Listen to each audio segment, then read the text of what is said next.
Yeah, the ending was great. I think both ends, we got what we finally wanted offensively. They were defending Jason a specific way, and I think that opened the court for everybody else, especially Jalen on that last drive, second to last drive.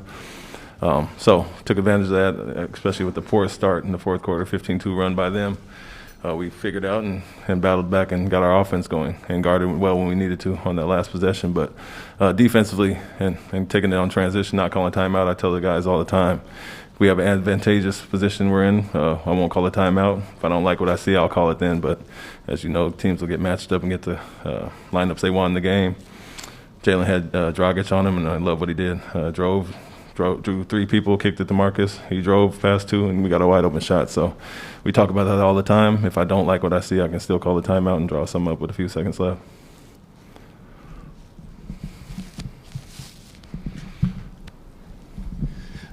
You stopped after the game. You stopped Jalen, and you said something. Was that because of the way he handled that last possession? Exactly.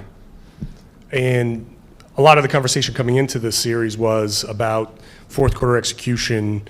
Seemed like you almost had two fourth quarters. What was it that got you to stop their run and kind of get your composure back? Yeah, I think we guarded better. Took great shots. It felt like we had some good looks in transition. I mean, we felt a little rushed all game, and we missed some of those. And unfortunately, they got the numbers coming back the other way. So a better offense took away some of their transition in the fourth quarter, but then we guarded better when we had to on the last few possessions. And so Irving made a few tough shots. We went after him on the last possession and did some of the things we've worked on all week. But credit to our guys. They kept battling. Those guys are going to make some shots. I think our offense really helped us get back into it defensively as well. Ime, how much of a lesson is there, maybe not only for this game, but just larger in this series when you're going up against Kyrie and Katie, that last possession to win the game?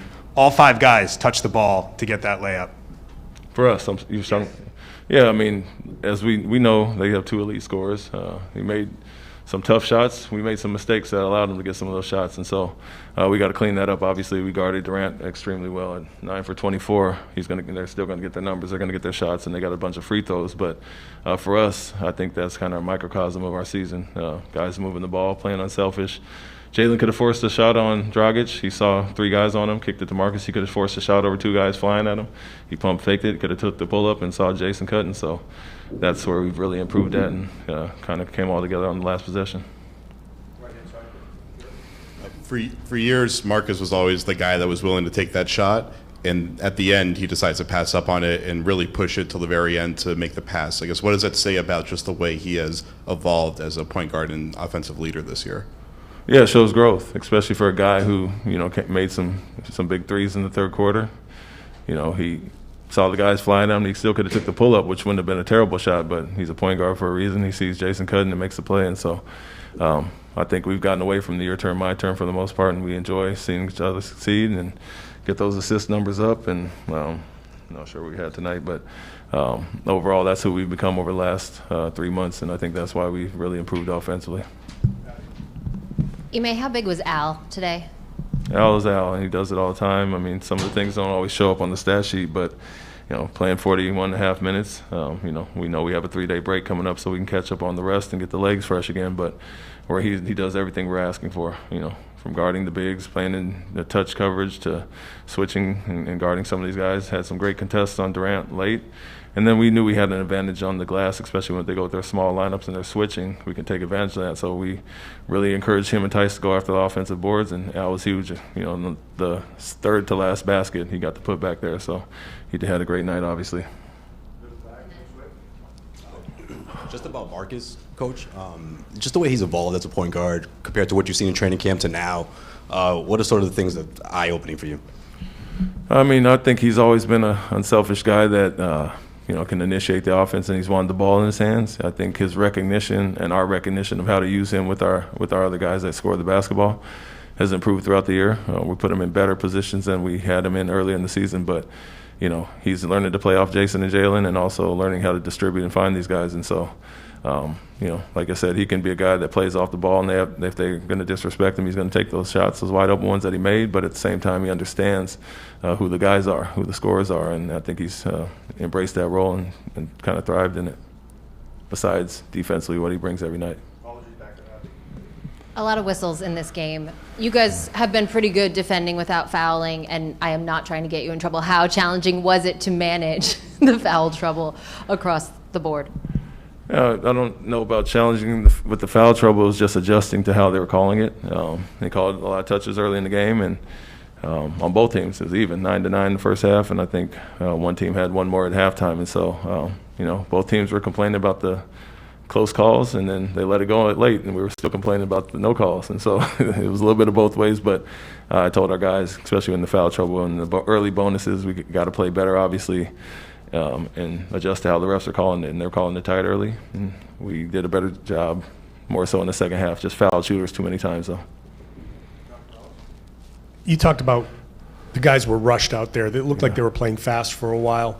Is there anything about a game like this with this kind of finish that can kind of calm them down? Like you've went through it, you got away with it. Now, is there somewhere in that kind of like crazy finish where you can say, okay, now we can calm down and play our normal game in game two? Yeah, I mean, when you take a look back at all the easy shots missed, the layups, especially in transition, that kind of fueled their break. But I thought we played much better in the third quarter, that 35-24 quarter. It felt like we just came out with a better pace and purpose in the third quarter offensively. And then the poor start kind of got us behind the eight ball in the fourth, but we battled back and made some of the right plays. But I think overall it did feel rushed at times tonight, and we can obviously clean that up, take a deep breath, and come back and play a better offensive game, even though we scored 115. When Kyrie was open for the three, and you called a timeout, and guys were kind of yapping at each other for who left them open, what was said during that timeout? And then also, you guys are almost down 10. If Dragic hits that three, it's an 8-point lead. I mean, what made the comeback? What generated that? What happened? With regards to the shot, like I said, we had some miscommunication and poor rotations. We want to do certain things, and we weren't on point rotation-wise on that play specifically. So we just cleaned that up. Something we had plenty of days to work on, so that should be, second nature by now. And regarding that, when a guy's on a hot streak like that, we're going to make other guys beat us. And so it worked out on that one. We've seen it at times this year with Miami and Dallas going after JT, and we miss a few shots, open shots, and lose a game. But he made the right play on that play, and Dragic happened to miss it. And so that's what you're going to live with at times, especially when a guy's as hot as he was and going for 39. Even on the final play, it was Kyrie was so hot, you tripled him to get the ball to Durant. And then, he was off, but it seemed like it was the right move. To me, he didn't want to get off the ball. He kept trying to, kind of exhaust all his opportunities, got stuck in pump fake. And at the Durant play, the others are the ones we want to make beat us, not Durant, obviously. And JT was there and contested it great, so it wasn't like it was a swing to Durant wide open. Like I said, he didn't really want to get off the ball, and so fortunately, JT was on Durant, contested it well, and we had a chance to run. So, like I said, when he's cooking that much, we're going to try to get it out of his hands, and it worked for us today. Jalen, not just the last play, but it seemed like he was getting downhill attacking, especially in that fourth quarter, I guess. What did you see out of kind of his whole fourth quarter, especially after that slow start? Yeah, I think it was good. Some of the plays we ran for Jason, they feel like their smaller guards kind of climbed up in him a little on the perimeter, and Jalen has that extra burst and physicality on his drives where when they do that, he can attack, and he did it on the play with Bruce Brown. But anytime we can get him in space, he likes to see the court in front of him and less bodies. He's going to be aggressive attacking, and he did that on the play. He made the layup on Brown, and then obviously on the last play as well when he drew the crowd. So got to do a better job of creating that space for him. Like I said, I felt if guys were a little rusty off their game a little bit, and hopefully we'll come back better Wednesday offensively. Wrap it up right there. Thank you, Coach. Thank you. Presented by your New England Ford dealers. Built for America. Built Ford proud.